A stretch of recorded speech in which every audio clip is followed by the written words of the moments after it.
Like everything, sisterhood can be relative to, can have a lot of meanings depending on what perspective, even within Islam, what perspective is different. For me personally, the way that I like to define it is sisterhood is the lovely love and the friendship, the automatic friendship that every Muslim sister holds to each other.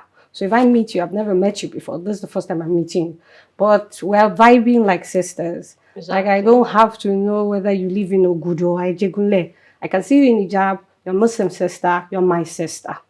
And this is something that when I used to work a lot in secular settings, if I go for a conference, the first thing I do when I enter any room is to look for a sister in hijab or someone in scarf, because it's a human Like your interaction family, thing. that's Like let your me find my own family. person. Exactly. So I want to walk up to this person, and I'm assured that once I say the taslim, You reply. they reply, and we are friends. And From that's there, what sisterhood. conversation goes.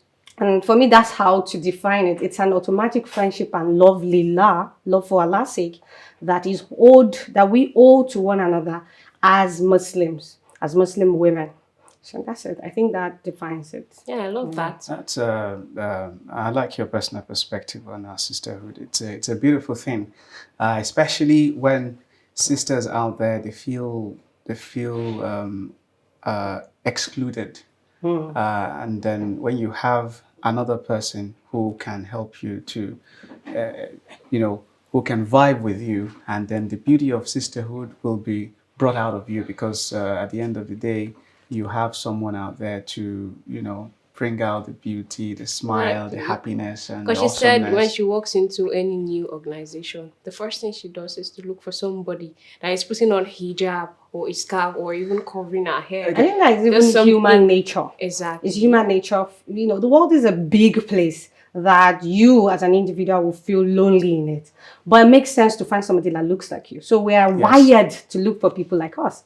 And so sisterhood assures me that when I walk up to someone who's Muslim, I am guaranteed a friendship based on the laws of Islam Beautiful. and love Allah. And that makes me feel good. Now, it doesn't necessarily mean that this person is now my best friend automatically, but it means that in the very least, I have someone that I can count on. We have something already in common. And then you've created a mood. You're setting the mood. And from there, we can pick it up and take it deeper or not. It doesn't necessarily have to be deeper, but I know that there's a part of me, my self-concept, that will be protected by this person, just having them there. There are days when I'll be in a room. So I go to a conference in a place like a civic center. They have a hall that takes 1,000 people. However confident that you are, and I'm a very confident person. Yes. You enter that kind of room and you're like, so I don't even have to talk to a sister. Once I see that there's a sister in the room, I am assured that my own person is here. At least there's one person in this room that will be rooting for me. And that's what sisterhood in Islam is. Getting each other's back. All right, sister. You said getting to know, seeing a new sister around you, somebody that is just wearing a hijab, and you just feel at home that yes, I have my person around me. That's one of the importance. Can you talk more about the importance of sisterhood in Islam and among us? Okay, so the importance of sisterhood in Islam is like the way that there are leaves on a tree. One leaf cannot make a whole tree beautiful. No. All the leaves have to come together. And in Surah Quran 49, verse 10, Allah said that the believers are but one brotherhood. All of us are one. And when you go down the line in that verse, one of my favorite verse in that skin is the part where Allah says that Allah divided all of us into groups and verse tribes. 13 yes, verse 13. Tribes, so that we may know one another. But the best of you are those who fear Allah. Now, what it means is that having someone who's your person is important to our self-concept. Knowing ourselves, belonging to something is important to who we are as humans. It's a social big need for us to belong somewhere, to be a part of something. So sisterhood is an important element of what makes the Muslim society be together, and it's also important to our own social need. So one of the advantage of knowing that, like I said, if I enter a place and I'm feeling nervous and I look around and I see someone, I'm like, this sister, at least this is my person. And this is not something that My person is here. my person is here. Yeah. And for some reason, my brain feels safe. This is a brain that was feeling unsafe 5 minutes into, 2 minutes ago. Few And then I look seconds. up and it just feels like, my party is here. Even though this person is not my party, but because of the way that, the teachings of Islam and what Islam has brought all of us together on based on the Quran and Sunnah, I am sure. Now, there are times when I would walk up to someone and they will give a very haughty taslim back, but at least they will say it back. Because there are some principles in Islam that will make people give that right to you. For instance, me saying taslim is not compulsory, but your response is Very compulsory. so me walking up to you to say assalamu alaikum, you hold me a right to return. Your assalamu alaikum is enough for me. And by the time I smile, and you're like, okay, who is this? I don't know. But talk to she's a Muslim sister, and that so it makes us feel safe. So it's good for us. And there's this psychological research that I don't know. It's going on about how women live longer than men because they have social groups. Men are mostly, a lot of them are very lone rangers. Every time. But you see women, you move into an area, the wife is the first person to know everybody in that street. Sure. And then she's in one group or the other. And that coming together that women have, like in the olden days, our grandmothers would form that group at the river when they go to wash plates. Now people are forming it when they take kids to school. Yes. So There's that's so many group chats. so many group chats. Many of these men are on the chats, but they are not chatting. But women were there, we're chatting. There are times when I'll be on 3 chats at the same time. And I will tell you, on this group, this is what makes us together. And on this group, this is what we do And together. they'll put contributions, reasonable ones, and things. And we're that will able make to them do so many things together. So what is believed is that when women have circles, they are healthier mentally, spiritually.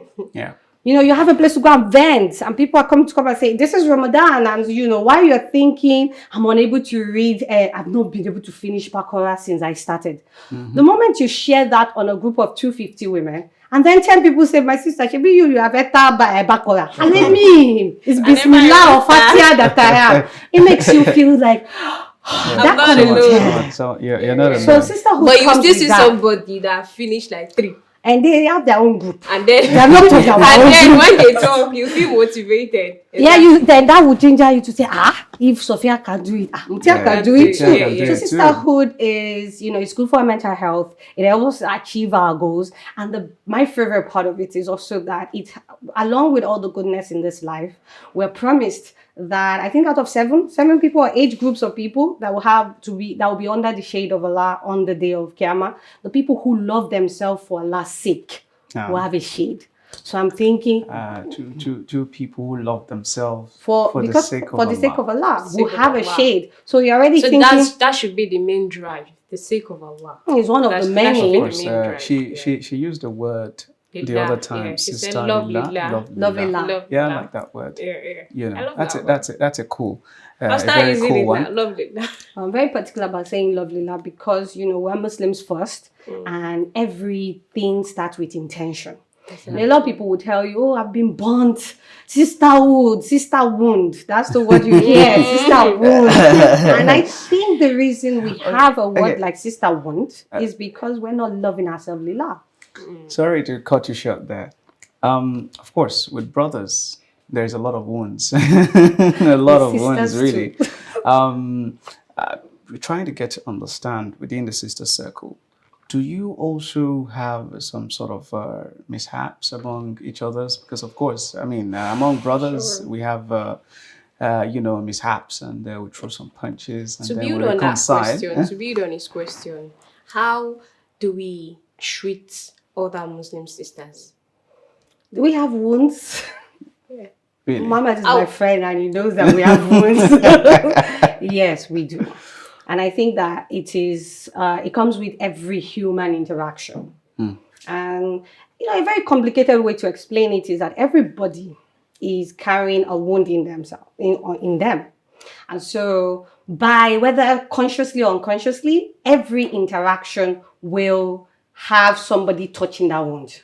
And I think that one of the things that causes it the most is that we think because we love ourselves, Lillah, because we're Muslims, and I can a Muslim sister, we don't expect any conflict. But conflict is a way of the It's world. part of It social is a interaction. human thing. Yeah. Personally, as a person, I'm very, I don't mind confrontation. In fact, I like conflict because conflict shows where we need to do better.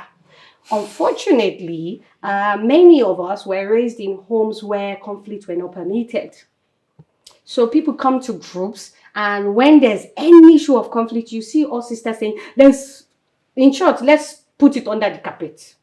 And the problem with that is that the thing continues to build up, because when you don't deal with it, when you don't resolve it, it continues to get worse. It's And current. that's where I believe that the wounds come from. So by the time you've built something that's been pulling under the carpet for a long time, eventually somebody is going to fall on the carpet and everything will burst and the wounds start to come out. However, despite that, one of the greatest lessons that I learned with my biggest trial with Sisterhood was understanding that Shaitan's favorite thing is to disperse us. True. So Yeah, that's I true. remember lying in my bed That and guy, crying. that's all he does. I just scatter us because he knows that together we are formidable. Yes. So I remind myself that this is shaitan. If we let this go, this is shaitan. But it doesn't mean that we shouldn't talk about it. I think that people are afraid of dealing with stuff. Like if we deal with it, it will let us deal with it. Put it Let's on the break table it and down. scatter it, like rearrange And then it. rearrange it. Scatter the So table. I remember that the biggest one I got, it was terrible. I mean, this person was what's the word? This person was going about saying things that are not true about me. People were saying things, and people who were my friends, my mentor, they were not talking to me. It was that bad. Subhanallah. And I felt like, I remember thinking, I've never hurt like this in friendships that is secular, in groups that were secular, in groups that were not al-Sunnah. So it felt as if it is Sunnah sisters that are like this. You know, it is Muslim sisters it that are felt like like this. that. It felt like that. Not So like at that point, I realized this is shaitan. So I remember lying down in bed and telling myself consistently until my brain understands it. This person is human. This is their humanness showing. It has nothing to do with Islam. It has nothing to do with hijab sisters. It has Absolutely. nothing. Because Yeah. there are a lot of Very people well. that don't make friends with hijabis because of the wounds. Like, I don't like, please, let us just be praying and be going. And you hear some of our mothers say it because they've heard somebody's wound, they've heard about somebody's wound, and then they bring it in. So how do we deal with it? Like I said, recognizing that conflict is fine. I grew up in Ibadan. I'm from Kwara State. Combine that together, it's a Ibadan, lot. Kwara. Now coming I grew to up in Lagos Ibadan. and you see somebody that grew up on the island, you grew up on the island, but you're Boti Islander. You know how there are people who grew up on the island, and Lagos people used to think that they have mouths. And I'm looking at them like, you know how a lion is roaring like, don't let me open my mouth. Don't let me open my mouth. So there the Sisterhood of Islam have brought people who have different perspective of the world. Yeah. True. Even though Islam is supposed to be our one perspective. However, that perspective has been diluted by so many experiences. You know, people who grew up in polygyny will look at marriage differently. Yes. They look at conflict differently. Compared to somebody like me that grew up in a monogamous home. And if we fight, you can't say you are going to your room, you don't want to eat. You will eat by force. Like we would shout and everybody must be resolve. here. You know, compared to people that when they're fighting their homes, everybody can go to their mother's room. True.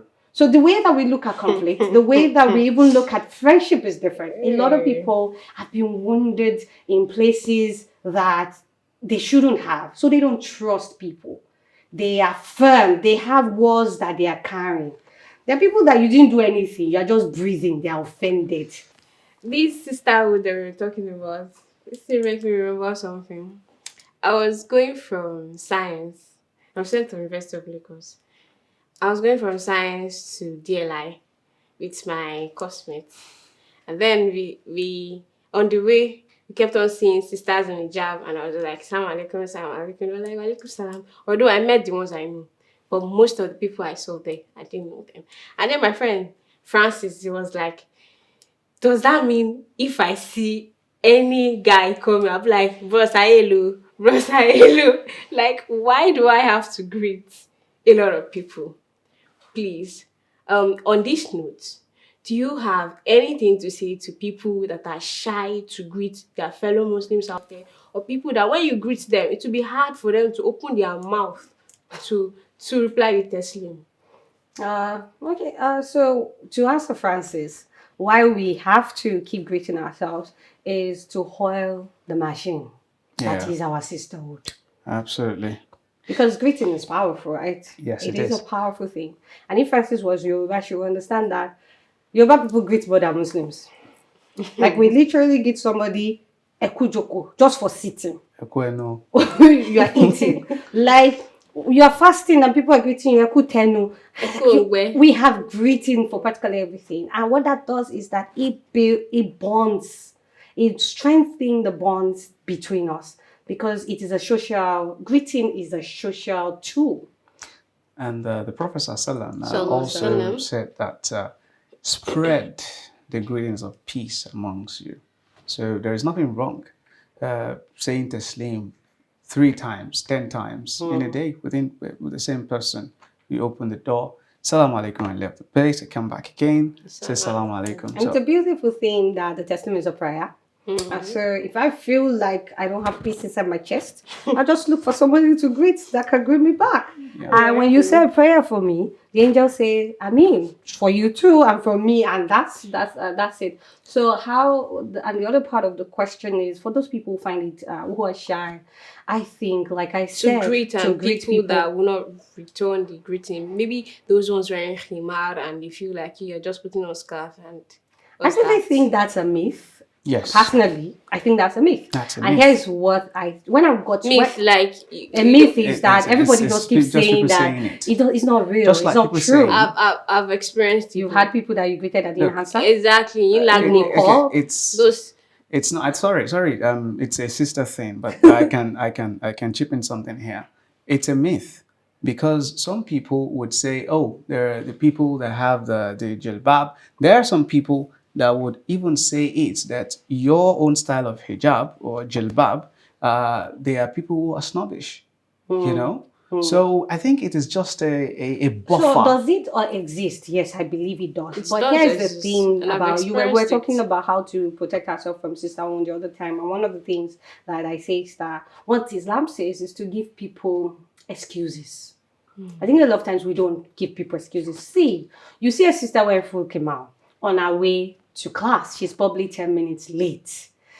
Our entire mind is on the trouble that she's in. However loud your taslim is to someone who is dealing with some trauma or the other, they can hear you. They can see you. But because she's wearing the hijab, fortunately for her, she's a symbol of answer by fire by force. So I think that I call it a myth because I don't think there's anyone who will say because you're not wearing hijab, I won't answer you. And then the person does that not makes sense. understand Islam enough to understand that your greeting, like I said the other time, your greeting is not compulsory. Like you may choose not to greet, right? However, the moment you greet me, my response is wajib. is what. I have to respond to you. It becomes a debt if I don't respond. So I don't think that anybody who is conscious about Islam enough to wear the full kimal and maybe even use the niqab will now understand the simple principle that, I mean, children in baby class in Ilekeo know and not answer you. And not answer. But there are people who, because of course, being self-righteous is a human thing. Arrogance is a human thing. But I think that a lot of times, many of the sisters may not hear. There's this beautiful story of a sister who told me, someone told me that one of my friends has a teacher that seemingly doesn't answer to Teslim. And she said that her sister would say to her that your sister is very snobbish. Every time I see her, I greet her, she doesn't answer. So she had to tell the person, why don't you answer my sister now? I said, I've never heard her greet me before. And the two of them are wearing niqab. So then she now said, let me confess that I don't tell a lot of people this thing, but I don't hear on this side of my ear. Subhanallah. So if you greet me from this side. And such person would have been profiled. Yes. And the thing is that she said what she usually do is she read lips. Now, unfortunately, the person greeting her wears niqab. So they are both niqabis. So often she can't read her lips to know that she's greeted. So most times when she pass, that she's the one, she doesn't hear. And interestingly, she says, I greet your sister doesn't answer me. So imagine me already greeting you, didn't answer me, I've already walked away. So it turned out that, in fact, after the person went to the hospital and said, okay, maybe the person should come and check. And it was actually just a simple wax that was there, and that was how they were able to solve it. So let's give ourselves the benefit of the doubt. Let me tell you what I used to do in Union. When they told me that don't go to the mosque, they are very snobbish, they don't answer. So what I do to the people that don't answer me is when I saw that there was one particular guy, he won't answer me. Apparently he does. I'm the one that didn't used to hear it because he doesn't speak up. So what I did once was to wait for him. And I stood right. He was trying to pass. I didn't allow him. And I said, every time I greet you, you don't answer me. Salam alaikum. So this guy, for the remaining 4 years we spent in school, will see me coming from like 2 kilometers. He would already be preparing for his wa alaikum salam. So I would say you should actually, if you greet someone and they don't answer you, tap them. Salam alaikum. Because what you're doing is also fostering sisterhood. Dear sister, sorry to cut you short. Let's get to the Gen Z now. Identity crisis. You're a life coach. You have mentored young and upcoming sisters. And how do you deal with having identity crisis as a Muslimah? You know, going out there and donning hijab, that's what they do all their lives. But when it comes to corporate world, attending interviews or being in a setup, and then they compromise. How do you deal with this? Do you have any inferences?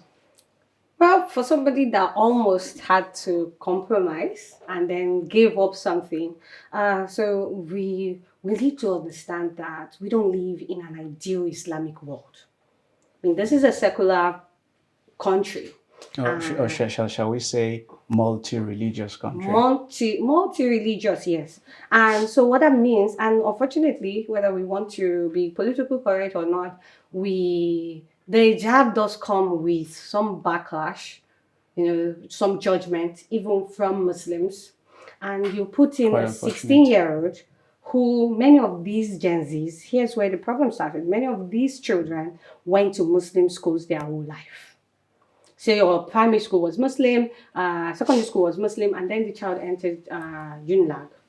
And for the first time in her life, she's coming across a community that doesn't get a hijab. A community that's not even just doesn't get resist that. A community that doesn't even like a hijab. So a lot of those children have not been taught. They have not learned the way to. They have not learned the need to fight back until they get to that situation. Unlike many of us millennials, we went to. How many Muslim schools were available when we were growing up? Unlike them, so, we highest Gen Z is 24 years old. Too. The highest Gen Z is actually 27 or 8. Yes, 20, so maybe you're thinking Gen Z are like 16 years old. No. Because you 16. Even up to I'm not talking about 27. 16. I'm talking about 27. I work with Gen Zs and my sisters. So there are still like grown-ups among Gen Zs. Yeah, even they went to Muslim schools. I didn't go to Muslim schools. Okay, so good for you. But majority of these children pulling their hijabs, that you say, oh, she was a hijabi at home. Many of them were, even if they don't go to Muslim schools, they grew up with what millennials have that our parents don't have. I think more millennials are hijabis than our parents. Yes. And we had MSS. True. And MSS Functioning one. grew, the peak of what MSS did was in the 90s. And so we had Yes. MSS. So many of these children grew up, even if they are, I don't know, most of them grew up in Muslim schools, but even for those who didn't, their parents had circles of friends like that. They've never really interacted with, in a circle That do not that doesn't accept the hijab. the hijab. So by the time, so it's a big deal for them. It's just like me when I went to service. I did not know that hijab was a problem until I went to service. SubhanAllah. And this is me that actually had parents who told me at the start that, you want to become Al-Qaeda. At the time it was Al-Qaeda. And, so I thought that my parents were, so when they took me to the north, I was sure that I'm going to the north. What's the worst that happened? What's the worst? And then I entered camp, and there were people from everywhere in camp, and people were judging me for my hijab. I didn't even know because I didn't care. Until it became a problem, and people were like, I didn't know you can. So Muslim women can speak English. So Muslim women, and they were not going to let me audition for the OBS, the orientation, the camp radio, because I was wearing hijab. And I was like, see me, like human rights activist. I was telling them that this is federal government. This is a federal government something. I have every right. There's right of religion. There's right of association. And I literally fought my way through. And that was when it was clear. But because I grew up, I went to FGC. So if I'm a bully by product, not that I'm a bully, like you will learn to push back. Many of those Gen Zs, I don't know what's going on. We went to schools where you will learn resistance. With mouth, with mouth, like you have mouth, but fighting, standing there to fight for it. So a lot of these girls, though, they've never been in that situation that their values have been tested enough for them to now stand their ground, and defend their rights. So those are the first tests. And for me, I'm always very gentle with them because that phase will pass. What I tell their parents when I have conversations is that, see, the cups that you have poured between 0 to 7, that child you have raised from 0 to 13 is still there. When push comes to shove, your child will go back to the initial, what do they call the initial? They will go back to the default. And that's why many of them actually come back to the hijab. And by the time they're coming back, they don't go back to small one that they were using. They go all the way. And you're thinking, oh, now she has started. So sometimes, I personally think that it's okay to be lost so that they have an appreciation of what they have. And so that fear that people have, what if, yes. Maybe what we need to do now is to start exposing them to situations where their hijab will be questioned so that we understand the level of understanding that child has. The child that will remove hijab in 100 level, maybe you need 50% to hold on to the hijab. That child had 100%. The only reason the hijab was on was because they have never faced a challenge that challenged the hijab. True. So when somebody calls and says, oh, the girl went out last week, she removed her hijab, I said, that's a good thing. The good thing now is that we now know our chest, what's in our chest. So let's start rehabilitation. Let's remind her what those values are. And I told them that the only reason your children will let go of their values is if while you were teaching those values at home, you were a hypocrite. If what a mother's life is the opposite of what she wants, everything a mother represents may be repulsive. So she's looking at this woman that may be in a loveless marriage, that may even be borderline abusive, and instead the child is unable to tell that it has nothing to do with hijab, especially in homes where they are very spiritual. You know, the fact there are people who use religion to abuse their people. So if children who grow up in homes like that, children who want to escape home, will not only be escaping the physical thing, they'll be escaping everything that home represents. And it is something that we need to work on. We need to work on these children's values. We need to go back to understanding their, what they're suffering. I think a lot of times we judge them like, oh, she has removed the hijab. But underneath that, there's a story that she needs to express, and understanding that needs to be shared, and then healing, hopefully. All right, thank you very much. Still on sisterhood, and under the backdrop of jilbab and hijab, in the face of challenges, whether in the universities, in secondary schools, or in the corporate world, how do you get each other's back as sisters? I think And briefly. I think for me it is going back to Lillah, our niyyah. We go back to why do we do this? Why are we so supporting ourselves? Because we're Muslims, because we're Muslim first. I say to sisters, we're Muslims first before we're anything. We're Muslims first before we're students, before we're wives, before. So what does that mean? What goodwill that represents? So that's when there are challenges, we come together, Lillah. We come together understanding that everything will end except Allah. Absolutely. And Allah says, the best of you are those who fear Allah. So we come together upon taqwa. We come together upon what does Islam say about this? Because certain injustice may not necessarily be injustice. You know how somebody will come to a group and tell a story and you'll be like, this is stories that touch. And what they want is for all of us to carry ourselves and go and what's the word? Oppress someone on their behalf. So when they bring the story in my own community, for instance, I want to ask, what did you do?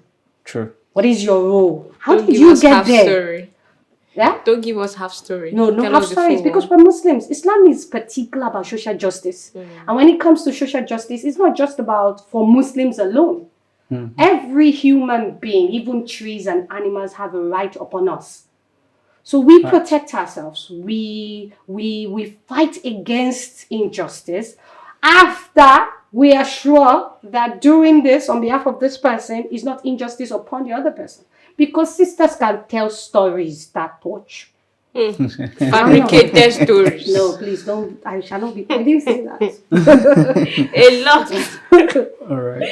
All right, thank you so much, Ma. It's been so nice to have you sitting down here and giving us back to back. Thank you for having me. Now, to our viewers out there, sisterhood in Islam is a great one.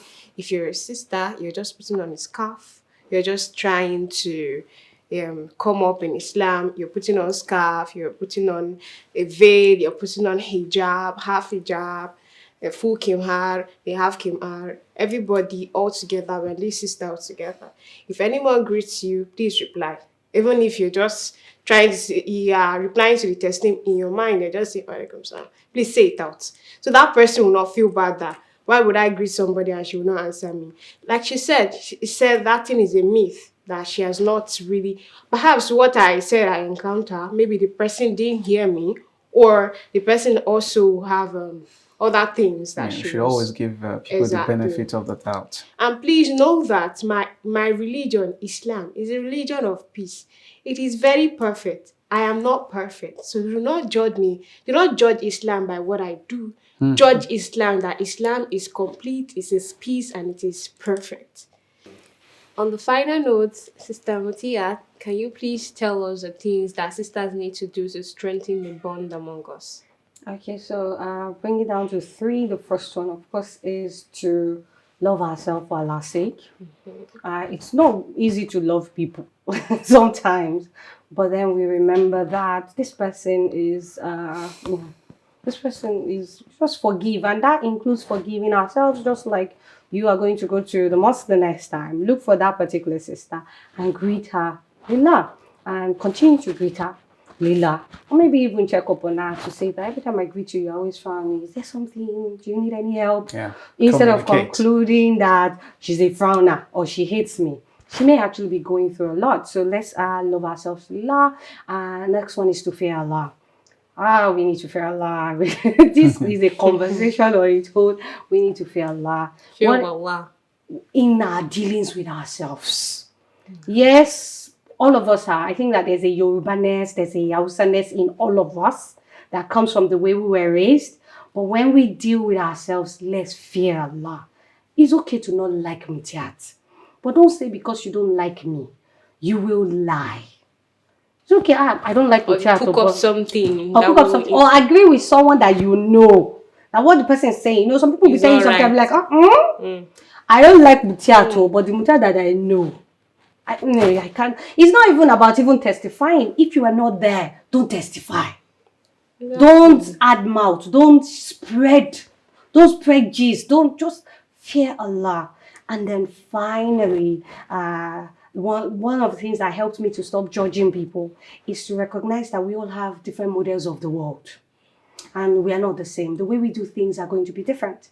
So let's allow people themselves. Allow people, give people room to be. There's no one way. Even when we recite the Quran, there are different way to different to read it. riwayat. Yeah. So you are not going to say that. So for me, for instance, if anybody asks me, am I a Kimarite? Yes, I'm wearing full hijab because all the 7 guidelines of the full hijab I follow. But somebody will say because it's not a Kimal, that is, and I'm like, how?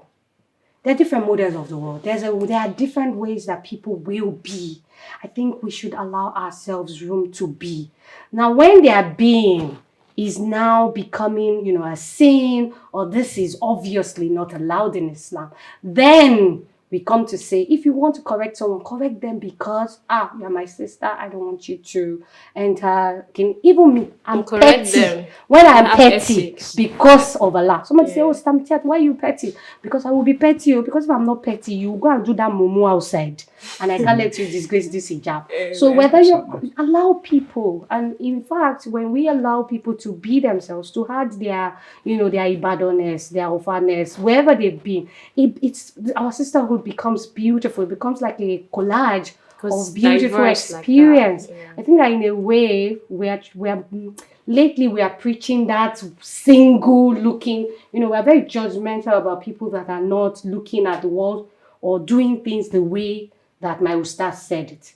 And a lot of times, it's not like that. So it makes us very judgmental. And that's why I will not greet you because you're not wearing the hijab or you're not wearing socks. We should allow people to be and correct. Allah said that we should correct with what? A certain knowledge and wisdom. Allah, is it for us? Jazakumullahu khairan, Sister Mutiat.